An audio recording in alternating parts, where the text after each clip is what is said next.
but we got to put the work in for sure. And it starts today.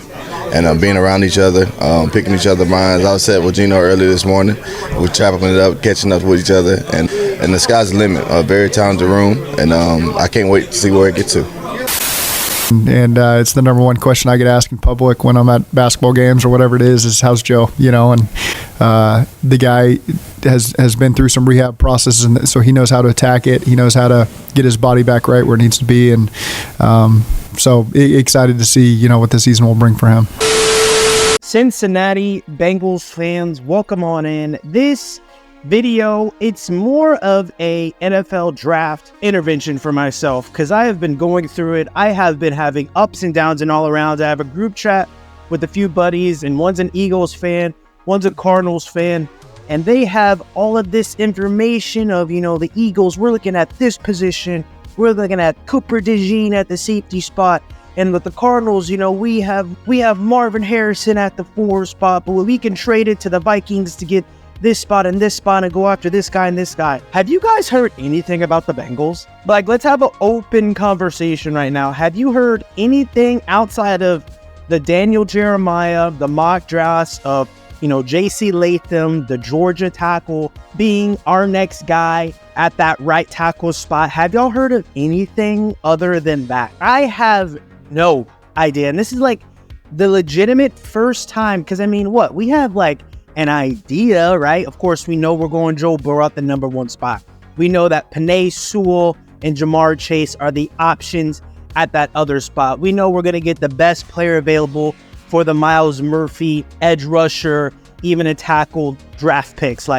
It wasn't until now that I realized at that 18th spot, with us getting in Trent Brown, who had a phenomenal season with the New England Patriots last year. And then us, of course, going at the edge position last year with Myles Murphy.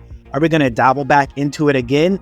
It seems as if for the near future, we're going to have Cam Taylor-Britt and DJ Turner. He is going to be our other corner. So Cam Taylor-Britt, DJ Turner are going to be our upcoming starting corners for his upcoming season. We got Geno Stone, Jordan Battle as our safeties. I'm looking at our roster, bringing back Jermaine Pratt, of course having Logan Wilson, bringing in Sheldon Rankins with our defense.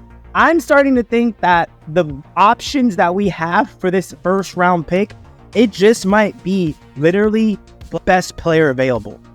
I don't know what we have to really go in on. Now, I know we could still go at that tackle spot. Trent Brown's only a 1-year dude, so I believe we should definitely get that guy. Maybe he's just going to be our rotating tackle, someone we can mold, someone that can learn from Trent Brown and be the future right tackle for us. But as I'm looking at everything right now, I genuinely believe that we are potentially going to be drafting the replacement for Sam Hubbard. So last year we got one edge rusher that gave Trey Hendrickson a lot of rest. Trey Hendrickson being able to rest more, I really like that. That's how I believe he was able to get those sacks back up with Myles Murphy, being able to give him some rest. I'm looking at our depth chart now. Unless we go with a approach where DJ Turner is going to be more sharing the slot with Mike Hilton, maybe we can go corner if it falls to us in that first round. But like I said, this is an intervention for me. Guys, I legit do not know what our team is going to be doing at the 18th spot. I have no idea. So I'm asking you guys, I really want to know, what do you think is going to happen at that 18th spot? Now, I'm not going to be angry. I'm not going to be upset at any of the draft picks. I don't think so. Because we're at such a comfortable position with our depth chart, I wouldn't be angry if we win tackle at that 18th spot, even though it's a player that may not play immediately. I wouldn't be angry if we went pass rusher. It's a viable position. It's a very, very important position. I think what we're going to be doing, as the Bengals front office usually do, it's going to be a key position. I don't know about receiver. I think Charlie Jones has a lot to show us. I really love him technically. And then, Yoshi Voss, I think he did a lot of great things for us. And then everything's up in the air with T. Higgins. I would not be opposed to getting a Ladd McConkey out of Georgia to potentially be that slot replacement for Tyler Boyd. I wouldn't be angry if we got a Brian Thomas Jr. out of LSU to be a real legitimate burner down the field, to be a really scary threat that I feel like we just lack in the department of speed within our offense. Someone that is going to be able to stretch out the defense that Joe Burrow is always going to have to really rely on as a legitimate burner threat? I don't know. There's all those reports out there of T. Higgins, wanting a trade, but we all know he's going to stay. He wants to be in Cincinnati. It's just financials. I feel like we can all agree there's no back and forth with the agent. We're angry. We're upset. It's just money, and having Joe Burrow and Jamar Chase on your team, T. Higgins is just, I guess, humble enough to understand, like, this is a financial issue. So are we going to draft a potential replacement? Do we have any trades happening on draft night with T. Higgins? Do you want to see T. Higgins in a Bengals uniform next year if it's at the cost of us not getting a young, potentially dominant wide receiver in this draft? And so these are just the questions that I'm kind of asking myself in full time when it comes to this offense. And believe you me, I would love to have the Brock Bowers have a scary fall to damnation at pick 18. I don't think it's any chance. I don't think he gets, past the New York Jets at the 10th spot. I think that's the furthest I've seen him. Maybe the Colts, I think they're at like pick 15, I believe. So maybe there's not a chance that he even gets to us. I think he's the clear-cut, like, golden goose diamond in the rough that we would want at pick 18. I just don't think it's possible.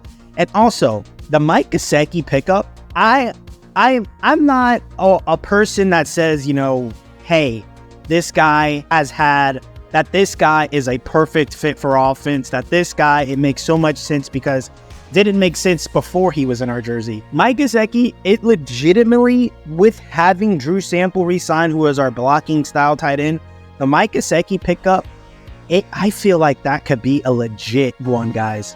Like a legit pickup. He is only 28 years old, so he's actually right in that thin line of hitting his prime within the tight end department. Joe Burrow is clear-cut, no discussion about it, the best quarterback he has ever had, with the liveliest arm, with the ability to manipulate defense, and has a huge track record of diming the ball to tight ends. Remember those Hayden Hurst seasons, that CJ Uzomah second-year season? So we have had a lot of history with us getting the ball to the tight end position, and something just tells me when it comes to those red zone situations, when you have T on the outside, you have Jamar possibly in the inside or on the other opposite side, and then you have Mike Gesicki at that wide position with play action and all that stuff. There's going to be a lot of beautiful opportunity for one-on-one balls with Mike Gesicki, and if you know Mike Gesicki, he's really, really good at those one-on-one situations. So something kind of just tells me that this could be a long-term possible solution for us at the tight end position. I was very excited when we got Hayden Hurst. I forced myself to be excited about Irv Smith Jr., even though I didn't believe it. But this Mike Gesicki one, it feels really nice, and I really think he beautifully complements the offense perfectly. And so I don't know if tight end's going to be in the position for us in the first round. I genuinely believe that we will be drafting a pass rusher. And every single time I'm doing any of these mock drafts, the options are so beautiful. I've done mock drafts, right? Of course, through all types of simulators. And I've seen Dallas Turner falling to us at pick 18. I've seen Jared Verse falling to us at pick 18. I've seen Latu Leotu, the UCLA, probably the best pure pass rusher, has the history of neck injuries, him falling to us. And with those neck injuries, I don't really care. You see Jordan Phillips in Miami, of course, he's had a few short seasons in the NFL, but you got to take the risk with the reward, man. And I feel like Latu has done enough to solidify himself in the arms as a pass rusher that we could take at pick 18. I like J.C. Latham still. There was a comment last time I did the Bengals video, this guy saying, hey, you don't know football because J.C. Latham has this many, holding penalties and his feet are... Guys, stop it. Stop trying to overanalyze a rookie in National Football League.